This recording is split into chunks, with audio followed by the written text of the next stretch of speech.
Okay, everybody, welcome to the latest episode of All2ReelToo.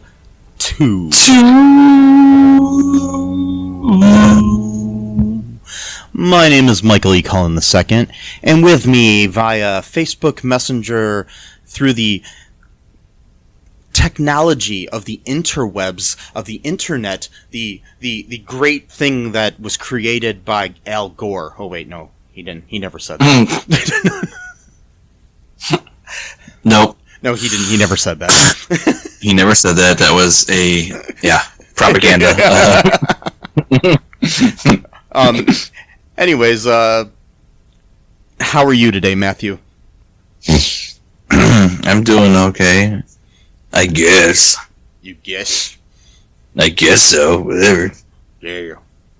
Well, I had the pleasure the other day of talking to Jim O'Heir, who people will know from his portrayal of Jerry Gergich on Parks and Recreation, the 7-year-long television series that aired on NBC. Mm-hmm. Yes. It was a great interview. Very funny guy.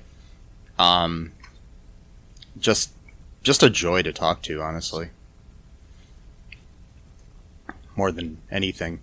I don't know. We talked about a lot of cool things about his career and the world in general. And about life, and about the universe, and about life. Yes, the cereal. Oh, wait, no, we didn't talk about that. Oh, okay. The Life cereal is good. You didn't talk about life? Well, technically you did because everything's part of life, so... Yes. Everything's part of cereal? Yeah. Kind of. Yes. We're all just living in a cereal bowl right now. And God hasn't put his cereal in yet. It hasn't eaten us yet, so... We're just two lost souls swimming in a cereal bowl year after year? Yes. Wait. No. What? I don't think so. I'm not high. I swear I'm not high. I'm not either. I'm just tired. And me too. I got a Punch Drunk Love. Wait, no, that's a movie. And a Punch. Yeah, it is a good movie. Yes. It's one of the good Sandman movies. One of the good ones. Mm-hmm. One of the good ones. Yes. Happy Halloween. Mm-hmm. Yep. So anyways, Jim O'Heir, yeah, he tells us a lot about his, history and all the great things, and he's basically, if you haven't seen Parks and Recreation, you have seen Jim O'Heir in something, because he's guest starred in, like, every sitcom of the, 90s there were, and the early 2000s as well, so, not to mention a lot of other things, and done several movies, including one we talk about, which I will try to find a link to, called Middleman, which he did back in 2017, which sounds amazing, and I gotta check it out soon, so, and you guys all should too. But right now, here is my interview with Jim O'Heir. Just to start things off, how are you dealing with all the stuff in the world right now with what 2020 has brought us? Yeah, it's weird. I really was looking forward to 2020. I love the number 2020. I'm an even number kind of guy for whatever reason. I'm that guy, and I thought 2020 it just sounds really cool. Yeah. So I was on board for 2020, really on board. And it began great. I'd been recurring on a show, and we did a whole bunch of episodes in January and February. I went to, what did I do? I went to Denver, and I skied for the first time in 30 years, and I did really well, like shockingly. I just assumed I would be in a body cast by the end of the day, and I wasn't. So it just felt like, okay, 2020, you're everything I thought you were going to be. And then this little thing called the pandemic came out of nowhere, and it just knocked it all down. And also, I don't know how political your interviews get, but I'm a political guy, and what's been happening, in the past 4 years has had me terrified. Oh yeah, me too. And now we're coming down. Yeah, I mean, just beyond to think that there's people who think to have this crazy man in charge is okay. I'll never understand, but whatever. People can do whatever they want. So I've been doing everything I can to make. I've been sending out things and doing charities, all sorts of stuff to do my part to help make this nightmare end. Yeah. So politically, and then with the pandemic, it's been a shit show. Yeah. It's just been a shit show. Yeah, can't wait for it to be over, and hopefully the pandemic ends sometime sooner than later. But I'm kind of worried about it. But yeah, with the way, like you said, with the way that the president has been dealing with it and everything is not really necessarily the best either. So he hasn't been dealing with it. Yeah, that's the problem. He hasn't. Other countries have dealt with it. Please, I don't want to go on a rant, but had we done what was necessary, this would all be behind us, or at least close to being behind us. We're just beginning. From what I read yesterday, the wave is hitting again. And anyway, I can go on and on. I'm just praying. I'm literally praying to God that November 3rd changes everything. So we'll see. Hopefully it does. Only time will tell. But I am hopeful. I will say that. But I was also hopeful 4 years ago. Yeah. And I got quite the surprise. So all of us. I leave nothing to chance now. Yeah. So now on like better subjects about you. Yeah, there we go. Which pretty much anything else is better. So go for it. Just for my listeners, how did you get started in entertainment? It was weird. I went to my embarrassing story that I do tell is when I left high school, I was a pretty good student. I always say I think I was in the top 10% of my class, so no genius, but a good student. So of course I expected to go to college. Certainly my family expected me to. So that was the plan, but I did not have a clue what I wanted to do. I mean, not a clue. So I went to college and I declared that I was going to be an accountant. Now, people would be like, well, why are you doing that? The only reason I said it was because some of my buddies said they were going to be accountants. So I was basing my career on what, my buddy, anyway, it was ridiculous. So cut to the chase, I go to college for that. Thankfully, I went to Loyola in Chicago, and thankfully college did exactly what it's supposed to do. I started taking other things that interested me, and I started working at the radio station at Loyola. It was called WLUW. I believe that was it. And it only had like a 12-block radius, so it could only be heard, I don't know how many people could have even heard it. But I was like, damn, I kind of really like this. So next thing you know, that's where I put my sights. And I went and got, at the time, you used to have to get a license to become a DJ. So I went to a broadcasting school, and I did that. And then I got my first job in some little town in Indiana called Rensselaer. And I was the kind of mid-morning guy, and it was awful and wonderful all at the same time. They paid me, I'll never forget, when I got after taxes and everything, my first check, you work 60 hours a week, and I made $120 take home. Wow. My rent was $4 something, so do the math on that. It just doesn't work. No. But I thought, well, just paying dues and whatever. The guy who owned it was crazy. He'd punch holes in walls, but so as much as there was a lot of negatives, I learned so much, and there were some great people that I did work with. So one time, it's a weird little thing. The secretary came in during one of the commercial breaks and said, some guys on the phone wants to talk to you. And it was a little town, so it could be someone, who we had radio spots with. It could have been anybody. So I said, yeah, okay. So I talked to the guy, and he goes, my daughter goes to the college nearby, so I listen to you when I drive in and out, and I think you're really funny. And if you ever, look to change things up, you should consider Second City in Chicago. It was just like this nice little conversation. Of course, I had heard of Second City. It's iconic. Yeah. So I, thank you, whatever, and that was it. So about a year later, it was time to leave. I'm like, okay, this has been crazy. I learned a lot. Now it's time to move on. And that conversation stuck with me. And I went to Chicago, back to Chicago, and I started taking classes at Second City. And like I can tell you, I know the exact moment where, and it's too dramatic to say my life changed, but I do know the moment when my first day in class, and in the old days, you used to train on the stage that they performed, where Belushi had performed and, Murray and all the biggies. Yeah. I'll never forget, I got on that stage for the first time, and I got my first laugh. And this, feeling of, I don't even know, just something came over me, and I was like, oh, God, this is what I want. This is what I'm looking for. And never, ever thinking it would pay a bill. I mean, how the hell would that ever happen? But I knew I loved it. So I kind of immersed myself in classes there. And then down the road, 6 of us just kind of formed our own little world called White Noise. It was just these 6 little white kids, and we formed our own world, and we started doing our own comedy shows. And they started getting a lot of attention in Chicago. So that was really exciting. And then I realized I'm really liking this whole, because we did a lot of written sketches. It wasn't just improv. And I was really liking the acting part of it. So then I started taking acting classes, and then I started auditioning at other legit theaters in Chicago. And next thing you know, they're casting me in this, they're casting me in that. And I knew I had found what I wanted to do. But again, not thinking it would ever pay my bills. Because theater in Chicago is amazing. There's so much great theater in Chicago. Yeah.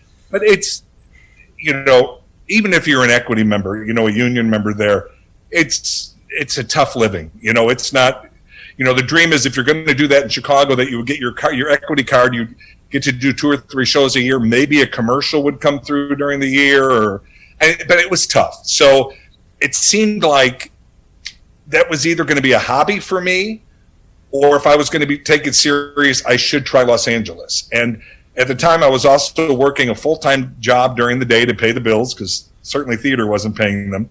And so we had done this crazy, crazy show in Chicago called Stumpy's Gang.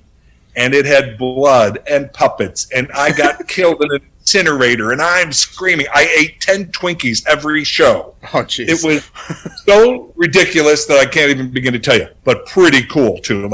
For the time, really amazing. We would shoot, I would run off stage, a screen would pop up, and I'd be a cartoon. I mean, it was intense. It was really, for the time, I mean, nowadays, people can do that stuff with their iPhones, Yeah. But we're talking, wow, when was that? That was around 90.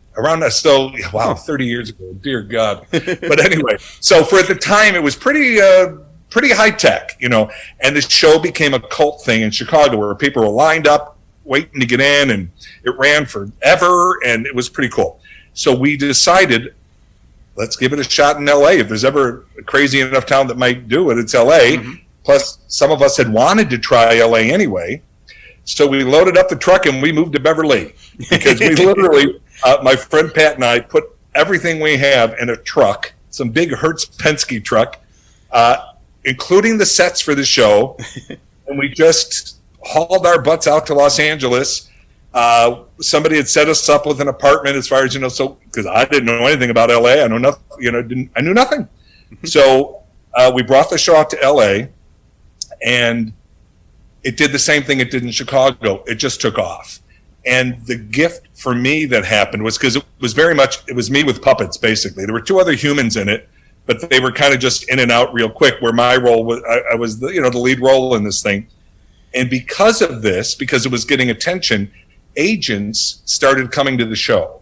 Because the toughest part in LA when you move here is getting a damn agent or getting a manager, somebody who can represent you. Because without that representation, you can't get an audition. I mean, it's that catch-22. They're like, well, what have you done for me lately? Well, what can I do for you if I can't get a chance to do it? It's that whole it's ages old. Many have dealt with it.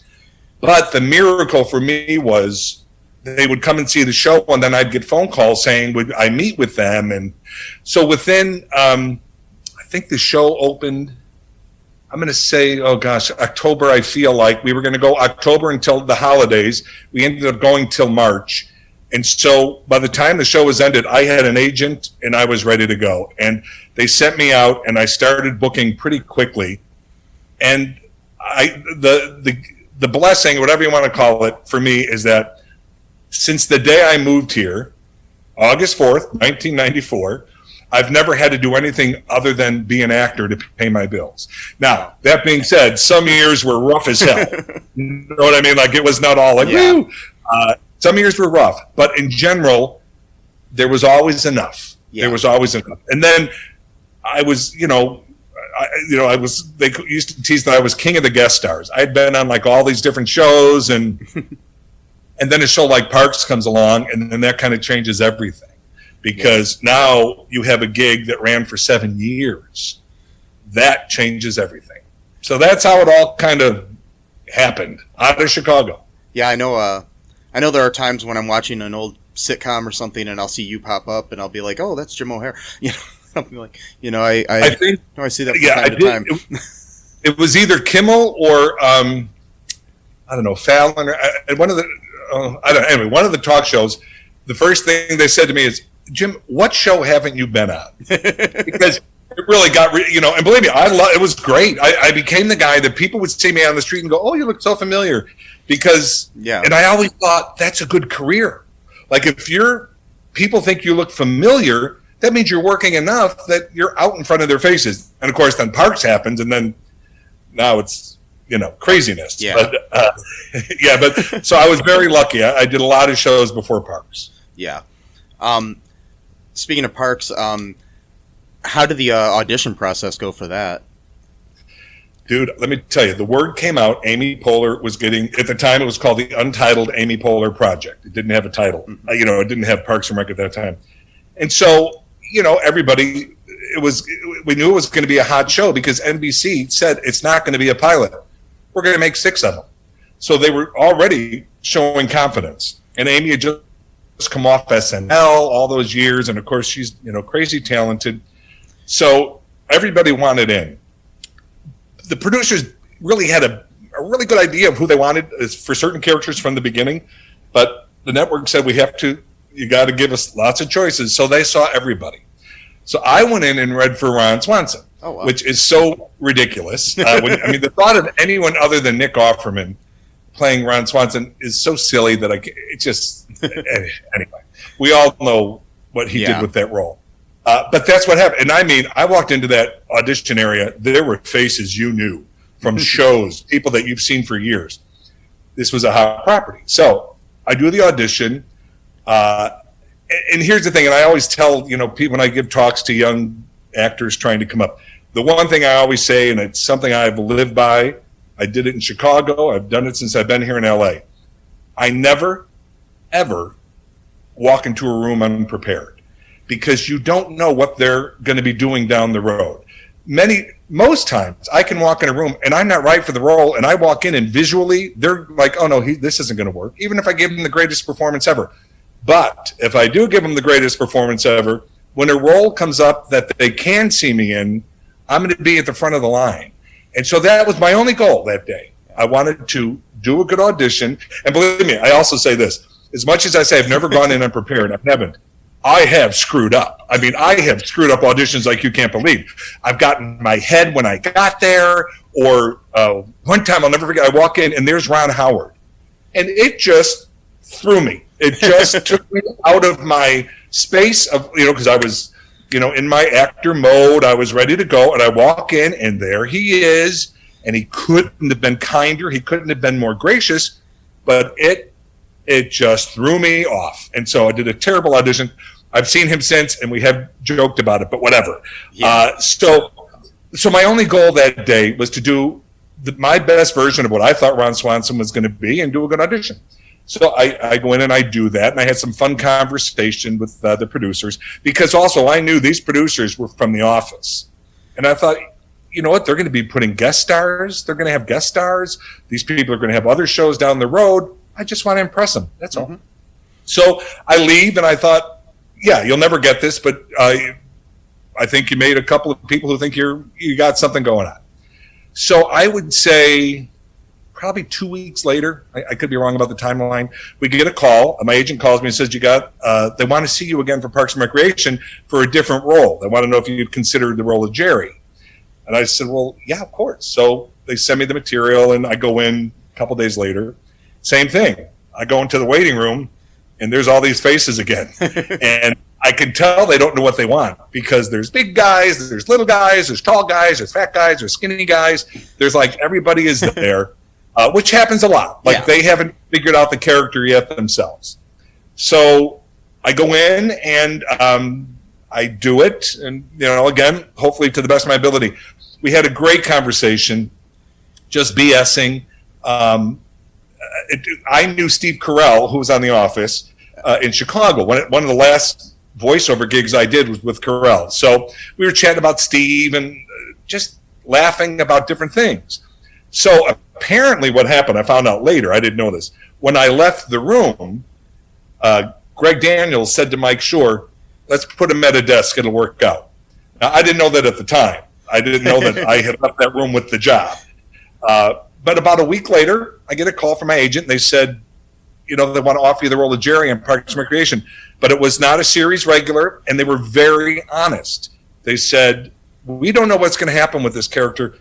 It might feel like nothing, and maybe nothing will happen, and then he'll be gone. We just don't know. But we have 6 characters, because at the time the regulars were Leslie Knope, Ron Swanson, April Ludgate, Tom. Who else was there? Ann Perkins. Who else am I forgetting? And Paul Brandanowitz. Mark Brandanowitz, Paul Schneider. So those are your 6 regulars, and you have to cater to them. Those are your regulars.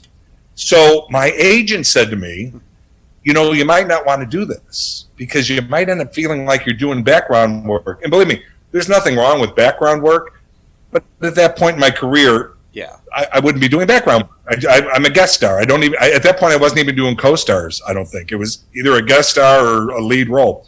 So, but to me, it took no time at all, because I said, you guys, remember what they did to those characters on The Office.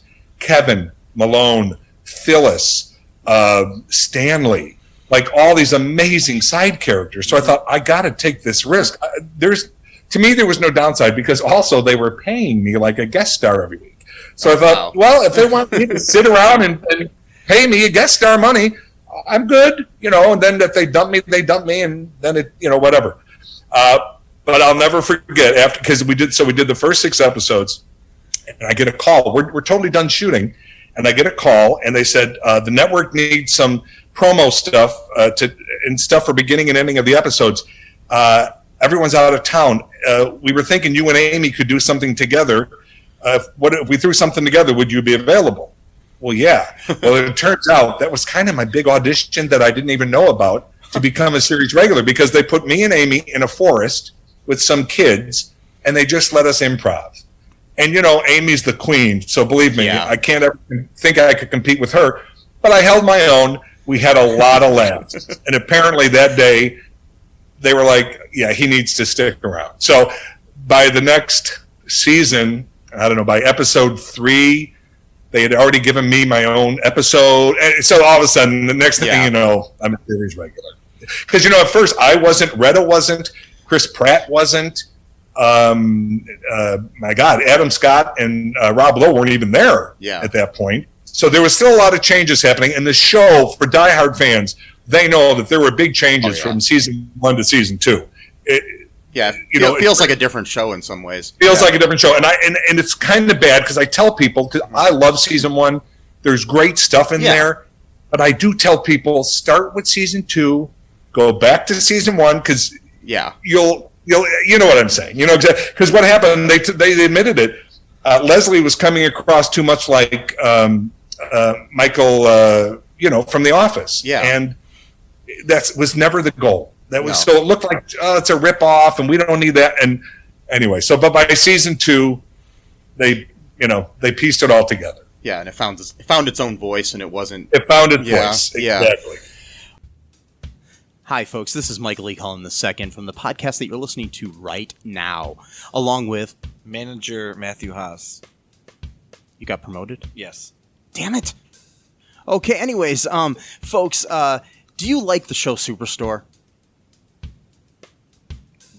Well, I don't know. I asked the folks, and nobody's answering me. because they're not here. Oh, But we love damn it. it. Yeah, we love it, though. Okay, folks, if you like it as much as we do, you're really going to like the Super Story podcast, which is a podcast where Matthew and I go episode by episode and give our little opinions and thoughts on it. Sometimes we have guests, sometimes we don't.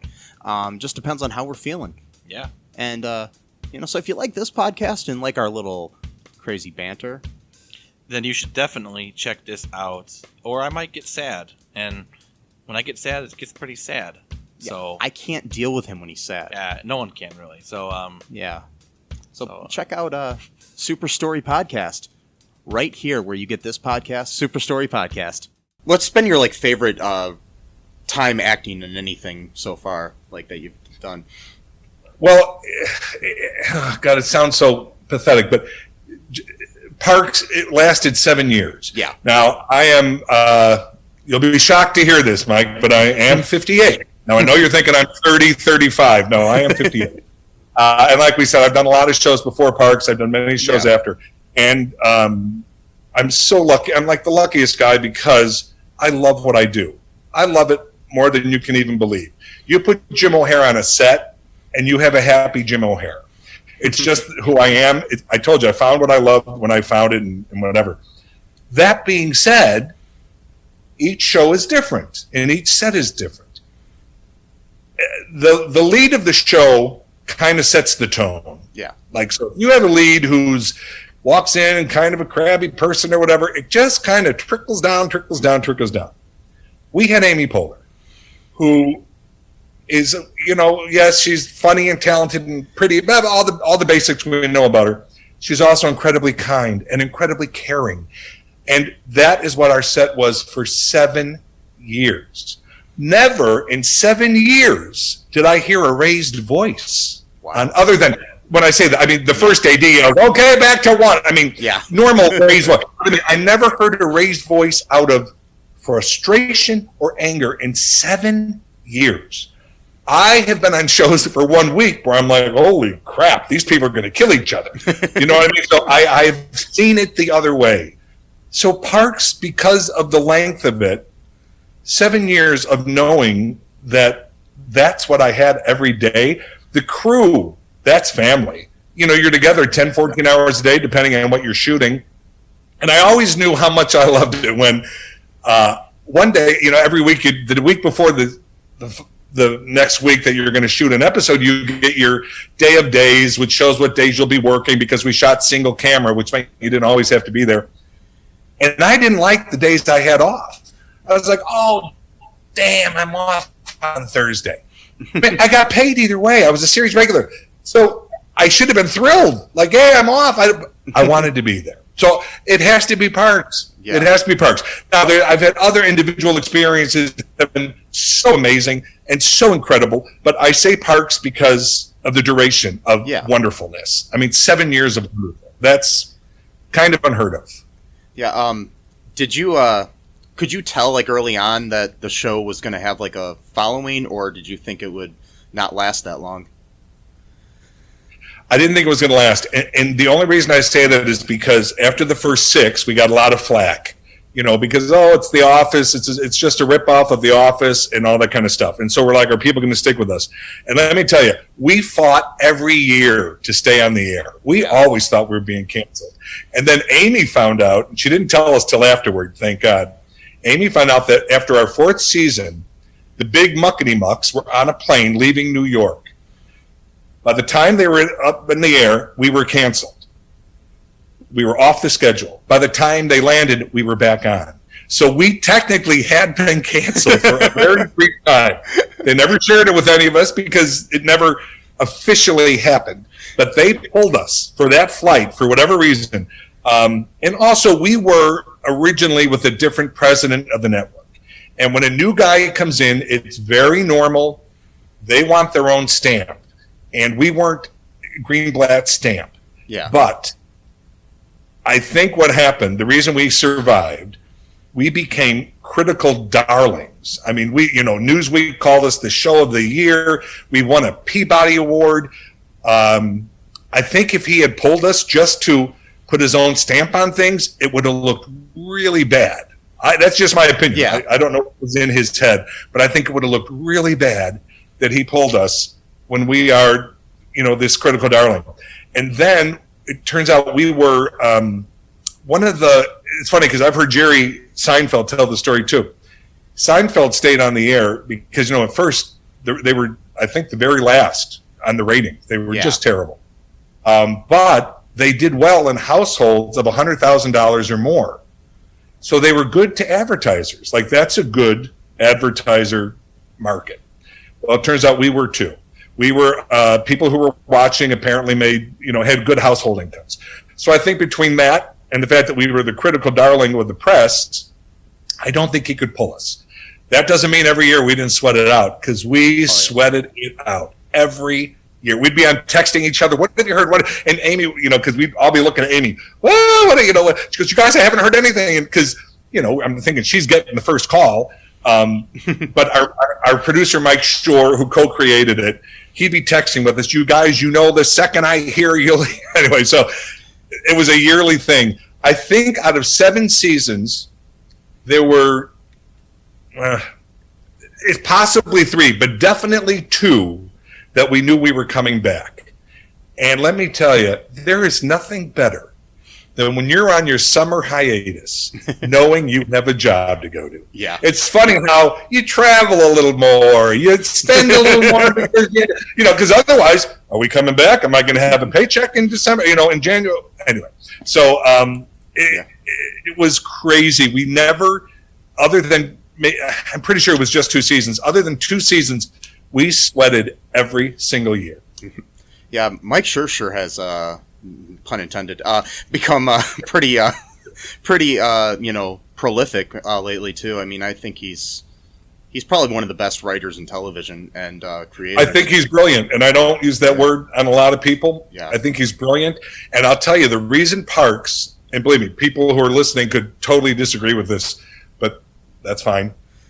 Most shows, because I'm a big TV guy, some of my favorite series, there can be a lull, like, ooh, that was a tough season, or just the show just kind of went downhill and I was kind of done with it or whatever.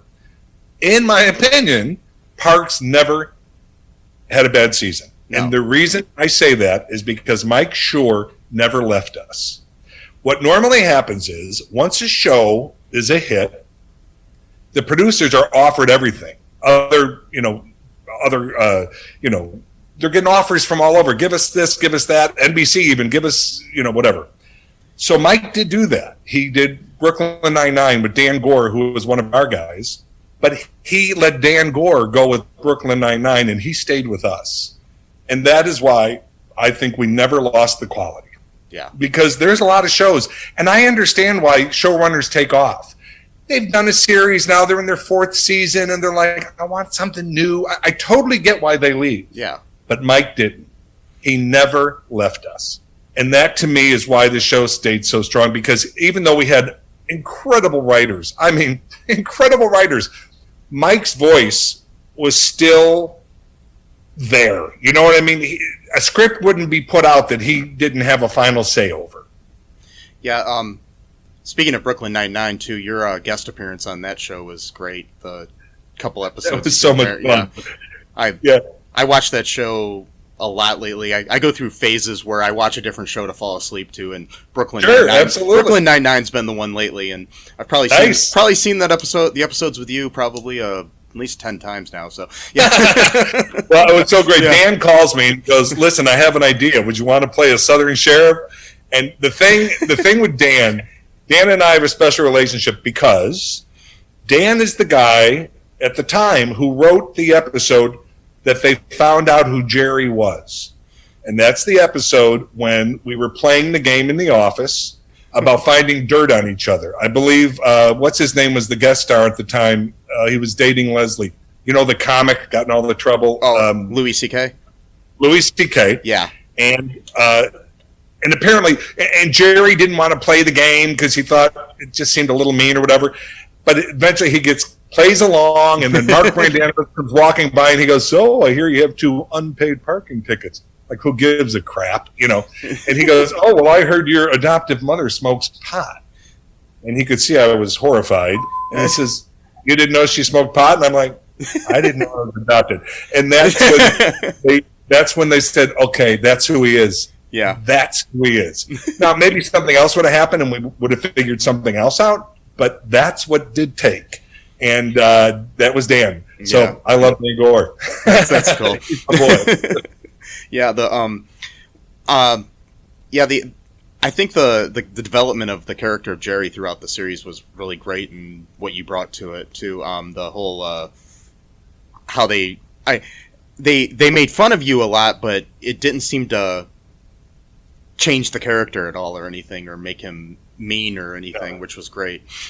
Yeah, Mike Shore said, if we're going to keep doing this, you know, with this character, because once they realized that's who Jerry was, Mike tells the funniest stories, because he'll say in the writer's room, he'd have to say, "Okay, no more Jerry jokes." Like, they were so easy to write, like, slam Jerry. And people were enjoying it, and we were the cast, we were enjoying it. So he realized, if we want him to stay around, we've got to give him a reason to live. And that's how it turns out. He said to me one day, he goes, "We're thinking of giving you like a supermodel wife, like a Christy Brinkley." I'm like, "Are you kidding?" Like, what? And then, as it turns out, they got me Christy Brinkley. So, I mean, you know, because a lot of times you'll make a list of pie in the sky that you think you put it out there, you'll never get it. They got her. And they only got her because her daughter was obsessed with the show, and she begged her to do it, and kind of crazy. But, and so they gave Jerry the best home life of anybody. I mean, Jerry really, as much as he, you know, was put upon, I guess, the schlemiel schlemazel, as Ron would say, of The Office, he had a great life, and he knew what was important.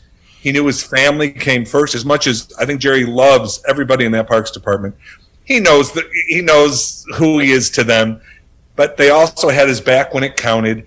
And so I think Jerry had the best of everything. And let's face it, a huge penis. Yes. So he really had it all. Have you been working on anything since COVID happened at all? Like, been on any sets or anything since? Well, right before COVID hit, I was doing a show called Bless This Mess on ABC. Lake Bell, Dax Shepard, Pam Grier, just great cast.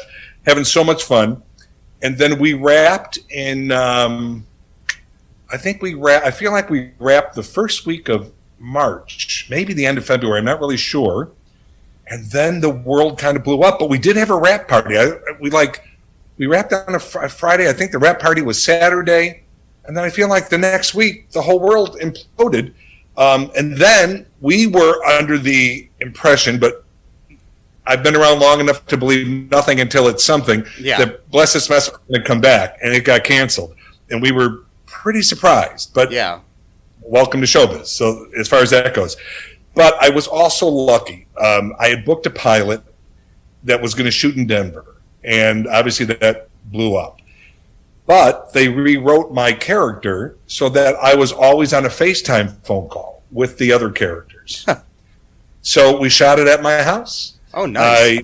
They sent equipment. They were on Zoom, you know, just like when we shot the Parks special. Yeah. They're on Zoom. They send you the equipment, the lighting, the rig. They talk you through it. They direct you. They do the whole thing. So I was able to do a pilot, and I've done 2 films, again, from my house. And then I did a big thing for the Peacock. Parks and Recreation recently left Netflix. Yes. And now we're on Peacock. And so a bunch of us were doing stuff to promote it. And anyway, so they sent cameras, and it's wild. There's a lot of rules to follow. And like they set up the rig outside, then I had to leave the room while the guys came in and set it up, and then they had to wipe it down, even though they had just wiped it down, because they have all these rules, which is fine. Yeah. I'm up for it if that's how they want to do it. Mm-hmm. It's better to be safe than sorry. Better safe than sorry. And I've had some stuff going on, which has been great. Things are coming back. Yeah. I have had friends who started up again and then have already shut down because a cast member or a crew member tested positive, so it all shuts down again. Pratt was lucky because he was doing Jurassic Park, but that's $1 billion franchise. Yeah. So they were able to fly everybody private over to London. They all quarantined for 2 weeks. I mean, everybody. Yeah. So when they started back, it was a clean slate. So they were able to shoot a lot. But then he was saying they were going to some island or something, but it turns out the island, there was an infection. Anyway, it screwed up a lot of people, to say the least. But it is starting to come back, but it's not not fully back by any stretch of the imagination. Speaking of Chris Pratt, did you ever imagine he would become such a huge star? Wow, I can't say imagine this bit. I mean, he's one of the biggest stars in the world. So no, I don't know. I would have thought that about anybody that I know. Yeah. But to be with him and to know how kind and funny, off the cuff funny he is. Yeah. Yeah, it makes perfect sense. But I know a lot of people like that, and they don't become one of the biggest stars in the world.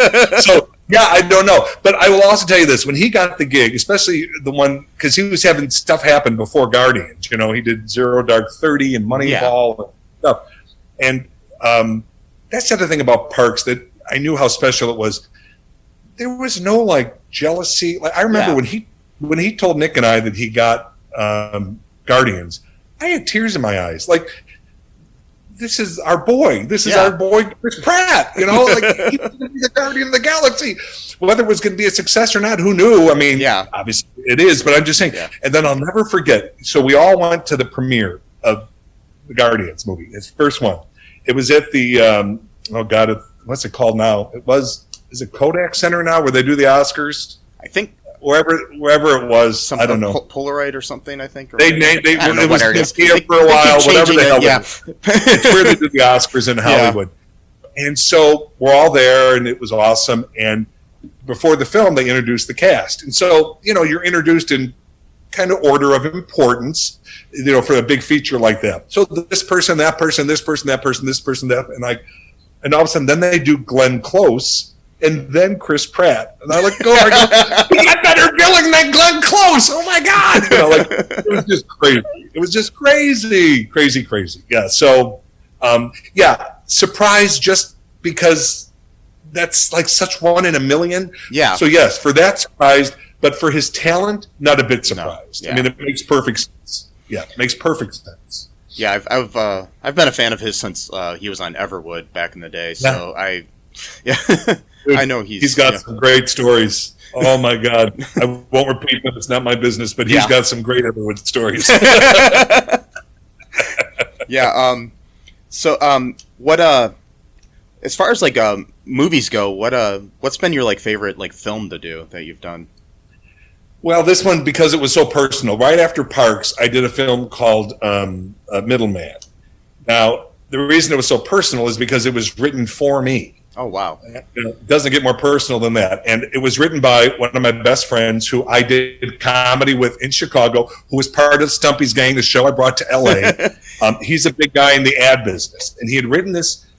What I loved about it was, for better or for worse, you're going to get labeled in Hollywood. You're just going to get labeled. I'm the big funny guy. And you know what? This paid my bills for a lot of years. So I'm okay with it. I love doing comedy. Big comedies, I love it. But I am an actor, and I love doing drama, and I love doing horror. I mean, there's other things I want to do. Yeah. And it's tough to break through. But I've had a few things that have happened over the years where I've gotten to do this dramatic thing or that, and it's always done well. And I think, okay, the door is open now. And somehow it always comes back to the big funny guy. And again, I'm not against that, but you do want to do more. So Ned brings me this script years ago, and it was great. And so he says to me after, Parks is getting ready to shut, we knew we were going to close. The way it closed was NBC said to Amy, this is your call. We'll keep going or whatever you whatever you want to do. And Amy had always said, I want 7 years if we can get it.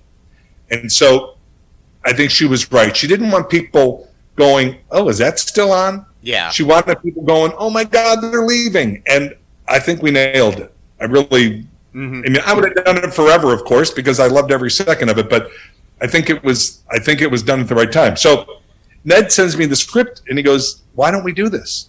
I go, dude, number one, I feel 20 years too old for this script because he written it 4 ages ago. He goes, that's just a matter of a few rewrites. So, and the premise is the character's Jerry-esque at the beginning, but then a mental breakdown comes into play because he makes one terrible, terrible mistake by picking up a hitchhiker who it turns out is a mass murderer. And anyway, one thing leads to another. It's a very, very dark film. Oh, wow. Funny at times, horrifying at times. So he got a call from these producers who had worked with Disney, and they said, if you can get Jim attached, we'll do it. Nice. Well, of course. So we had this meeting. I'm still thinking it's not really going to happen, but we crowdfunded. We raised $150,000 in 30 days. And then, the money that was put in from producers. So we had not a great budget, but a decent budget. Yeah. But it was shot mostly in the desert. It was living hell. But it was, I was in every scene. I think there were 2 or 3 scenes I wasn't in. So I felt like I had the weight of the world on me, but also I wanted that because it was time to prove myself. Yeah. Is more than just the big funny guy. And we had actors who loved the script so much. Great actors. And one, Andrew J. Hawks he was on a couple seasons at the end of Once Upon a Time, that ABC show. And then Annie Dudek from Mad Men. I mean, it was Tracy Walters. I mean, the cast was incredible.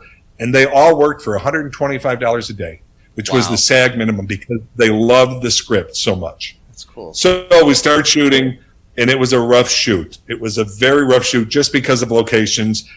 We did go to Vegas for some stuff. We got to shoot on the strip, hanging out of cars, so that was some fun stuff. But normally 110 degrees and my fat ass sweating like a dog. It was great. I had blood soaked on me half the time, but it was awesome. And then, it came out and we ended up winning. The first thing we went to was I think it was Portland. It could be Seattle. I forget. Maybe Seattle Film Festival. And I was actually shooting a film in Chicago, so I left Chicago to go there to just be at the screening because they, put a face that a familiar face.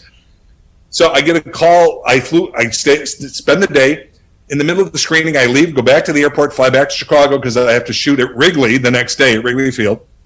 And I get a call from one of the producers, and he said, we won.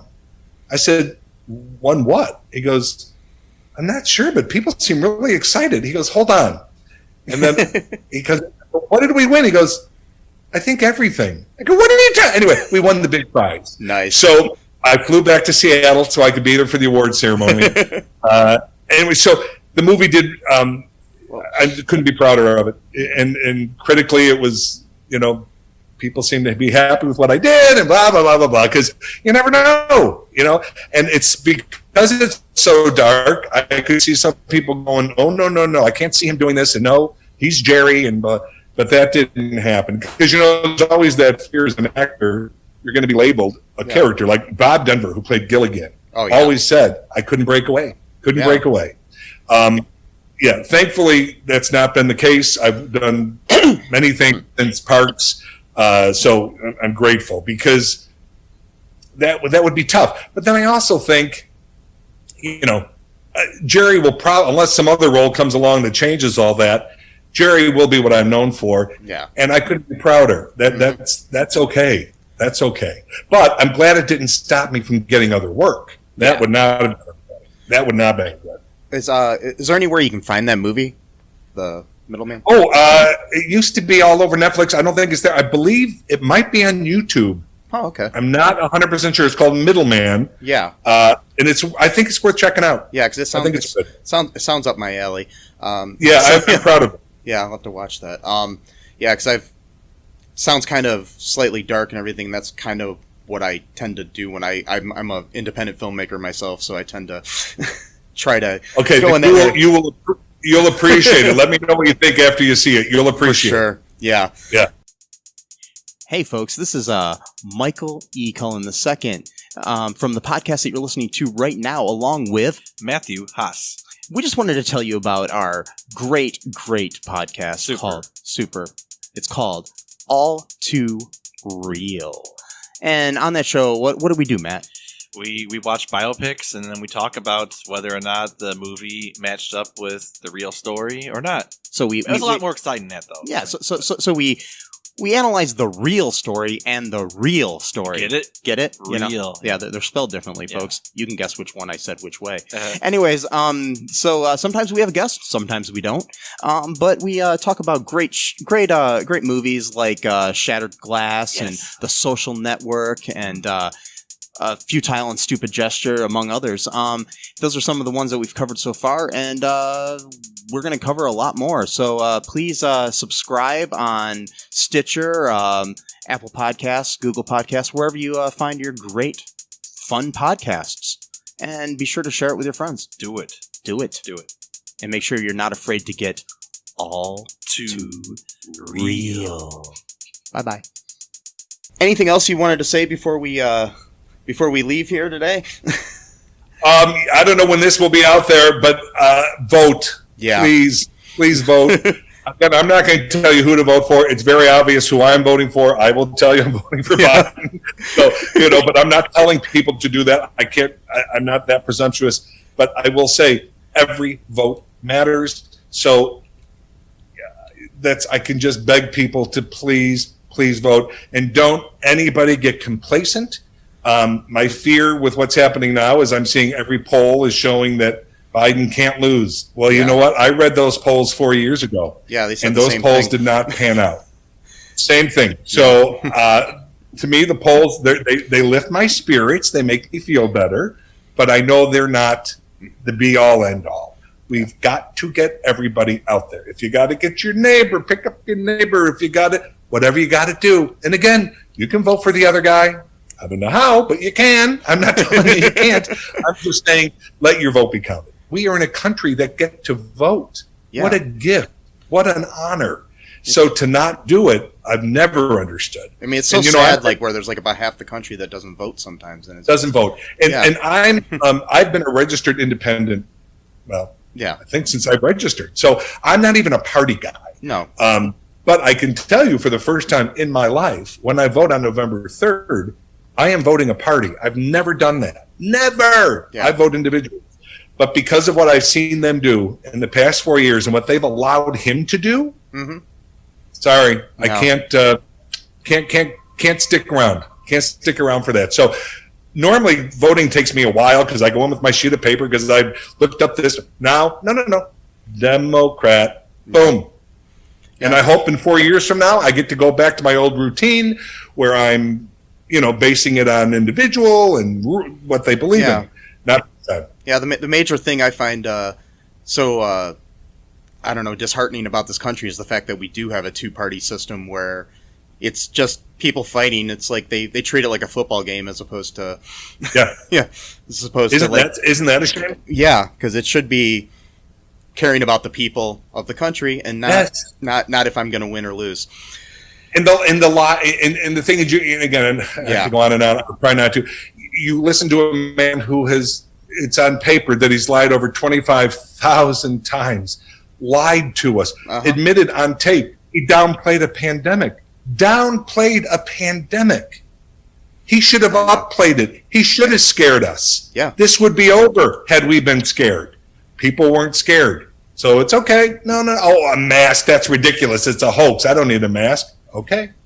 There you go. Chris Christie, 7 days in the ICU because that dumbass went to the White House. Yeah. Craziness. Herman Cain died. So Herman Cain died. Yeah. Yes, you're right. Herman Cain died of a hoax. Yeah.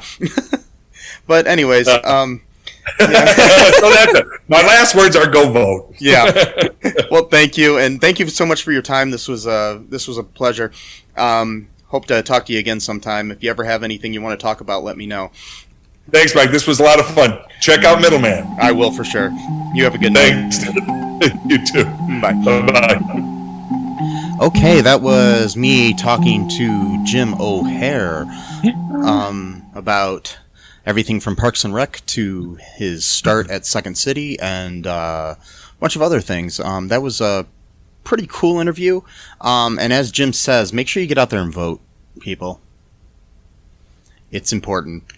Doesn't matter who you. It doesn't really matter who you vote for, I guess. But well, it does. It does to me. But I'm just saying, you have this right. We as Americans have the right to vote, and yes, should. We should do it. You should. Yes. See, it does matter who you vote for, but it's even if you vote for the wrong person, you should at least care that you actually do have the right to vote for the wrong person in a fledgling democracy. Yes. In a fragile state, as people who study international relations call it. But yeah, so you should really not take for granted that you'll be able to do that. You do have the right to be on the wrong side of history. Yes, right now. But but the thing is, really, if you vote for the wrong person, you might not have that right anymore. But also, I'm not going to say who I'm voting for. Right, either. No. I'm just going to say who I'm not voting for. Yes. And I mean, hell, I might write in Andrew Yang at this point. Who I'm not going to, but yes. I loved his campaign, and I read his book, The War on Normal People, and I was like, this guy makes a lot of sense. I like this guy. Yeah. I mean, honestly, I might write in Jim O'Hare. No, wait, I probably shouldn't do that. There you go. No, because I'll be the only person, but it'll be okay. Well, I don't know, maybe not. Because honestly, we've had an actor in office before. And we've had a game show host in office for the last 4 years. So, it's all good, It's all good. So basically what I'm saying is Kanye 2020. Oh, wait, no, I'm not. That kind of surprised me there. Kanye, needs to take his medicine. And I'm not one of these people that uses mental illness as a joke or to insult someone. No. But he's serious. You have a sickness. He has a sickness, and he needs to take care of himself instead of just wishing that he doesn't have an illness and just living the life he wants to live and destroying himself and everyone around him. Yeah, and I'm just gonna say, let's dump Trump, and beyond that, wait, did I say that out loud? Yes, I did. Uh-oh. So, so I don't want to get political or anything here, Matt. Wait. Oh, no, of course not. No. It's not like we ever do that on any of our episodes when we're not even talking about politics. We're talking about, like, honey, we shrunk ourselves, and somehow a political rant finds its way into that. Yes, that's what we do here. But I guess that's appropriate because Jim O'Hare was on a TV show about politics, Parks and Recreation. Was pretty much about politics. So it was literally about politics. Yes. And if only we had real people like Leslie Knope in office, and maybe the world would be a better place. Yeah, someone who cares that much about her little post, in a small town. It's like in the grand scheme of things, it doesn't mean a whole lot, but it means a whole lot to her in her small town. And she's going to do the job exactly as it's the way it's supposed to be. It is. She's a very great role model for that kind of thing. Yes, she is. And Jerry became the mayor at the end of that thing, too. So, Jim O'Hare does have political experience. So yeah, so there you go. So there we go. He played a mayor on a TV show. And yes. Albeit at the end of the TV series. But yes. Hey, that's what Trump became a millionaire by convincing people that he was a millionaire and being a great businessman, and then that TV show actually made him a millionaire. So why not? Why not have illusion become reality? So yes, delusions of grandeur, 2020. Oh God, we're gonna have so many alt-right people downvoting this video. That's fine. That's fine. At least they'll listen. Yeah. So, anyways, seriously though, folks, get out there, vote, do your civic duty. If you're listening in another country where the American election doesn't affect you, I am jealous. And Yeah. But you should probably go out and vote in your country too when you have your elections. So it's probably not a bad thing to do. If you live in a democracy where they allow you to vote, do it. Also, check out some of the links that we have in the show notes to help out people during COVID and help people out with Black Lives Matter and things of that nature. It's very important, that we just respect one another, love one another, and do good, people. Do good and understand history and stuff like that. And yeah. Yes. And just saying, just understand history a little bit. It's not hard. And also watch Jim O'Heir's movie Middleman. Yeah. Because it looks good. I have yet to see it, but I'm planning to watch it very soon. So, anyways, for now, I have been Michael E. Cullen II. And I have been Matthew. What am I gonna say this time? Matthew Tums Haas. I got a bottle of Tums in front of me, so that's why I said it. Okay. I'll call you Tums. I don't have heartburn. I just saw the bottle in front of me, so. Well, first you have to have a heart. Oh, just joking. Oh my God! Oh God! I've been burned. All right. Anyways, everybody, bye-bye. Bye. Thanks for listening to All2ReelToo podcast, a Cullen Park production. Produced and edited by Michael E. Cullen II. Music by Matthew Haas. Subscribe and share the show. Visit us at cullenpark.com.